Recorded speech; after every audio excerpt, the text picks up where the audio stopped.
Welcome to Learner B. I am Shivani Chauhan. इस video में हम क्लास 10 साइंस की बुक का chapter 3 metals and non metals का part reaction of metals with air और एक्टिविटी 3.9 देखने वाले हैं। इससे पहले हम लोगों ने ये देख लिया है कि फिजिकल प्रॉपर्टीज़ क्या होती हैं मेटल्स की, मेटल्स किस तरीके से रिएक्ट करती है। अब और हम लोगों ने कोरोजन वाला पार्ट भी इसका देख लिया है। अब हम देखेंगे केमिकल प्रॉपर्टीज़ ऑफ मेटल। हम लोगों ने केमिकल प्रॉपर्टीज़ ऑफ मेटल के बारे में इससे पहले के सेक्शन में भी पढ़ा है और काफ़ी सारी मेटल्स किस किस तरीके से रिएक्ट करती हैं, कैसे, वो थोड़ा बहुत हमने देखा है।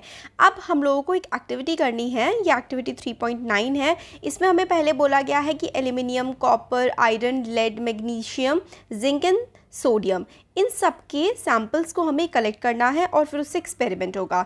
तो what happens when metals are burned in air.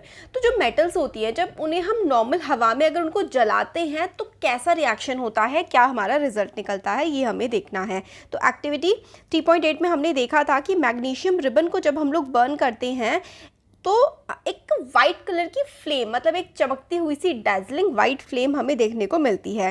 क्या सारी की सारी मेटल्स इसी तरीके से रिएक्ट करती हैं, हमें चेक करना है। तो ये चीज़ हम लोगों को याद रखनी है कि मैग्नीशियम को जब हम बर्न करते हैं तो डैजलिंग वाइट फ्लेम उसमें से निकलती है। अब एक्टिविटी 3.9 है, hold any of the samples taken above with the pair of tongs. Tongs वो चिमटे टाइप की चीज़ होती है और फिर उसको हम लोग को टोंग से हमें मेटल को पकड़ना है और क्या करना है, उसको जला देना है। Try burning over a flame, और उसको आग लगानी है उसमें। तो इसलिए हमें टीचर के असिस्टेंस में ही काम करना है, खुद से नहीं करना।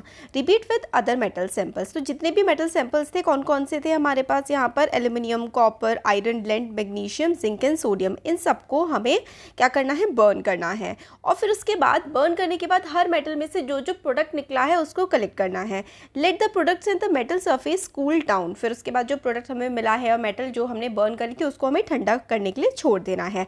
फिर हमसे कुछ क्वेश्चंस पूछे गए हैं कि विच मेटल बर्न ईजिली। तो इनमें से जो भी मेटल थी उसमें से सबसे ज़्यादा ईजिली कौन सी मेटल बर्न होती है।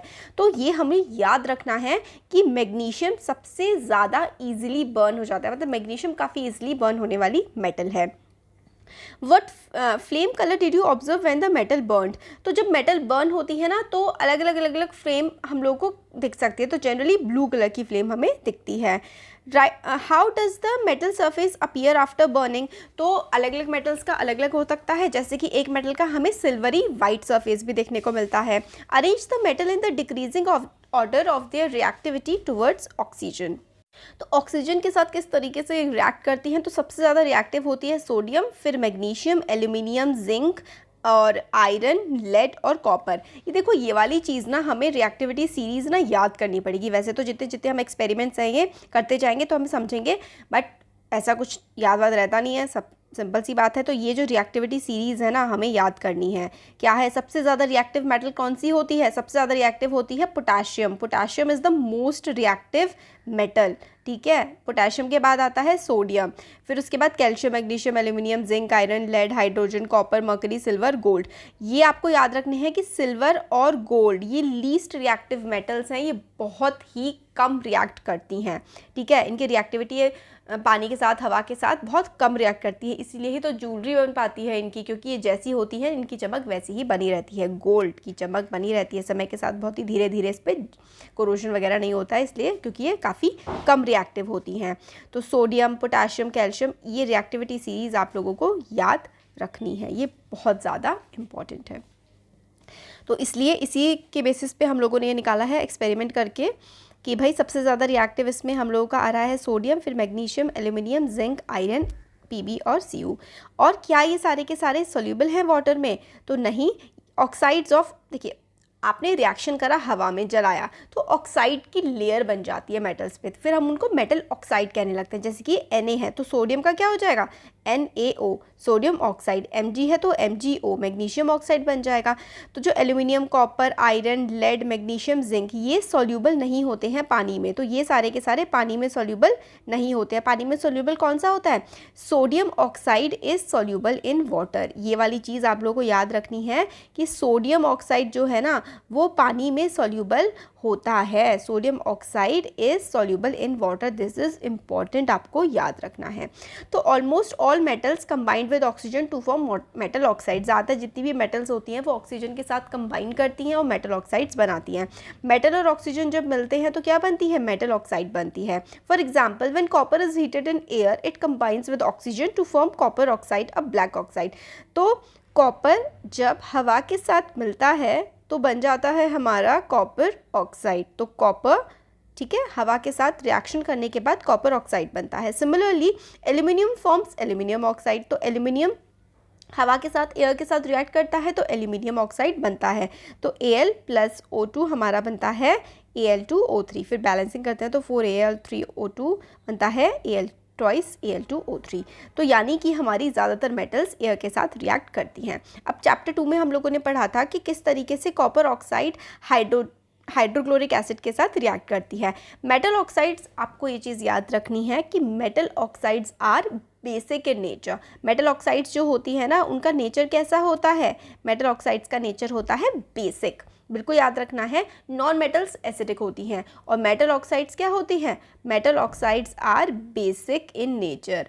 ये बिल्कुल रट लो, metal oxides are basic in nature. But some metal oxides such as aluminium oxide, zinc oxide show both acidic as well as basic behaviour. अब ये चीज़ भी ध्यान में रखनी है कि कुछ मेटल ऑक्साइड ऐसी होती हैं जो कि एसिडिक और बेसिक दोनों नेचर शो करती है। जैसे कि एग्जाम्पल याद रखने हैं, एल्यूमिनियम है ना, एल्यूमिनियम ऑक्साइड ऐसी होती है जो कि बेसिक और एसिडिक दोनों नेचर शो करती है। और ऐसी मेटल ऑक्साइड जो बेसिक और एसिडिक दोनों नेचर शो करती है उनको हम लोग क्या कहते हैं, एम्फोटेरिक ऑक्साइड। तो मेटल ऑक्साइड, एल्यूमिनियम ऑक्साइड क्या है, aluminium oxide is a amphoteric oxide. क्यों, क्योंकि एल्यूमिनियम ऑक्साइड बेसिक और एसिडिक दोनों नेचर शो करती है। तो एल्यूमिनियम ऑक्साइड Al2O3 को आप लोग HCl एक एसिड है, एसिड के साथ रिएक्ट करेंगे तो वाटर बन जाएगा। और आप लोग इसको एल्यूमिनियम ऑक्साइड को जब आप लोग एक बेस के साथ, एक बेस होता है, NaOH के साथ रिएक्ट करेंगे तो भी वाटर हमारा बन जाता है, मतलब वाटर एक बाई प्रोडक्ट की तरह आता है। इसका मतलब हमें ये समझ में आता है कि कुछ मेटल ऑक्साइड्स जैसे कि एल्यूमिनियम ऑक्साइड एसिड और बेस दोनों के साथ रिएक्ट कर जाती हैं। और इस तरीके की ऑक्साइड जो एसिड के साथ भी रिएक्ट करती हैं और बेस के साथ भी रिएक्ट करती हैं, इनको हम लोग एम्फोटेरिक ऑक्साइड बोलते हैं। This is very important, exam में बहुत ज़्यादा ये पूछा जाता है कि एम्फोटेरिक ऑक्साइड कौन सी होती है। तो metal oxide which react with both acid as well as base to produce salt, ये जो होते हैं ये वाले सॉल्ट होते हैं, और वाटर जब ये बनाते हैं तो इसको हम एम्फोटेरिक ऑक्साइड बोलते हैं। ज़्यादातर मेटल ऑक्साइड पानी में इनसॉल्यूबल होती है, जैसे कि हम लोगों ने एक्टिविटी में भी देखा था ना कि सोडियम ऑक्साइड ही है जो वाटर में सोल्यूबल हो रही है, यानी कि ज़्यादातर मेटल ऑक्साइड पानी में नहीं घुलती हैं। तो सोडियम ऑक्साइड और पोटेशियम ऑक्साइड ऐसी हैं जो कि पानी में घुल जाती हैं। तो सोडियम और पोटेशियम ये दो ही ऐसी ऑक्साइड्स हैं जो कि पानी में घुल जाती हैं, अदरवाइज ज़्यादातर मेटल ऑक्साइड्स पानी में डिसॉल्व नहीं होती हैं। तो sodium oxide and potassium oxide are the metal oxides that can be dissolved in water.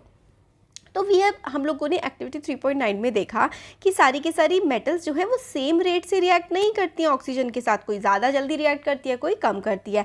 अलग अलग मेटल्स अलग अलग रिएक्टिविटी शो करती हैं टुवर्ड ऑक्सीजन। मेटल जैसे कि पोटेशियम और सोडियम बहुत ही विगरसली एक्ट करती हैं, है ना, जो सोडियम पोटेशियम में वो बहुत ही ज़्यादा तेज़ी से रिएक्ट कर जाती हैं, इसलिए हम लोग उनको ओपन में नहीं रखते ताकि फायर आग वाग ना लग जाए। और हमेशा कैसे रखा जाता है सोडियम और पोटेशियम को, केरोसिन ऑयल में डुबो करके। इम्पॉर्टेंट है, कौन सी ऐसी मेटल है जिसको केरोसिन ऑयल में रखा जाता है ताकि वो रिएक्ट ना करे हवा से, यानी कि वो जल ना जाए, तो उसका आंसर है sodium and potassium. Sodium and potassium are kept in kerosene oil so that they can not burn in air, कि हवा में आप ऐसे ही रख देंगे तो वो जल जाएगी, इसलिए सोडियम और पोटेशियम को केरोसिन ऑयल में इमर्स करके डिबो करके रखा जाता है। At ordinary temperature the surface of metal जैसे कि magnesium, aluminium, zinc, lead etcetera are covered with thin layer of oxide. तो नॉर्मल टेम्परेचर पे जो मैग्नीशियम, एल्यूमिनियम, लेड ये ऑक्साइड क्योंकि हवा के साथ रिएक्ट कर जाती है तो ऑक्साइड की लेयर बन जाती है। इससे क्या होता है, इनका फर्दर ऑक्सीडेशन नहीं होता। मतलब एक बार अगर मैग्नीशियम ने ऑक्सीजन के साथ रिएक्ट कर लिया तो MgO बन गया, है ना, ट्वाइस MgO हमारे पास बन गया। एक बार अगर ऑक्साइड की लेयर बन जाती है तो फिर उसके बाद फर्दर ऑक्सीडेशन नहीं होता है, क्योंकि एक बार लेयर बन चुकी है। आयरन डज नॉट बर्न और हीटिंग, बट आयरन को आप लोग हीट करेंगे तो वो बर्न नहीं होगा, बट जो आयरन फिलिंग्स है अगर आप उसको छोटे छोटे बारीक बारीक पाउडर की फॉर्म में करेंगे तो वो बहुत ही तेज़ आग भड़क जाती है उसमें। कॉपर बर्न नहीं होता है, but the hot metal is coated with black coloured layer of copper oxide. Copper जलेगा नहीं बट ब्लैक कलर का हो जाएगा, क्योंकि उस पर कॉपर ऑक्साइड की लेयर जम जाती है। सिल्वर और गोल्ड जो है वो हाई टेम्परेचर पर भी ऑक्सीजन के साथ रिएक्ट नहीं करते, नो मतलब काफ़ी लेस रिएक्टिव होते हैं सिल्वर और गोल्ड। एनोडाइजिंग आपसे पूछा जा सकता है कि क्या होता है। Anodizing is a process of forming thick oxide layer of oxygen. तो अगर एल्यूमिनियम पे ऑक्सीजन की लेयर चढ़ जाती है तो उसको प्रोसेस को हम लोग बोलते हैं anodizing. Anodizing is a process of forming thick oxide layer of oxygen. Aluminium develop a thin oxide layer when expose to air. जब हवा में एल्यूमिनियम आती है तो ऑक्साइड की लेयर उस पर चढ़ जाती है। Aluminium oxide coat make it resistant to corrosion further, मतलब फिर उस पर कोरोजन नहीं होगा। एक बार एल्यूमिनियम पे ऑक्साइड लेयर चढ़ गई उसके बाद उसका फर्दर कोरोजन नहीं होता है, फर्दर उस पर और जंग नहीं लगता। Resistant can be improved further by making the oxide layer thicker. और ज़्यादा ऑक्साइड लेयर चलती जाएगी तो फिर उस पर कोरोजन और ज़्यादा फिर नहीं होगा। During anodizing a clean aluminium article is made the anode and is electrolytes with dilute sulphuric acid. तो एनोडाइजिंग का जो प्रोसेस होता है उसमें हम लोग इलेक्ट्रोलाइसिस का इस्तेमाल करते हैं।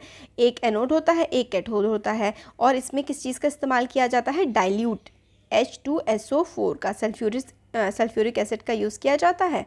Oxygen gas evolve at the anode. Anode पर ऑक्सीजन गैस होती है, react with aluminium to make a thin protective layer of oxide. This oxide layer can be dyed easily to give aluminium article an attractive finish. तो यानी कि anodising electrolysis के process से हम लोग एनोडाइजिंग कर सकते हैं। इसमें कैथोड होता है और एक एनोड होता है।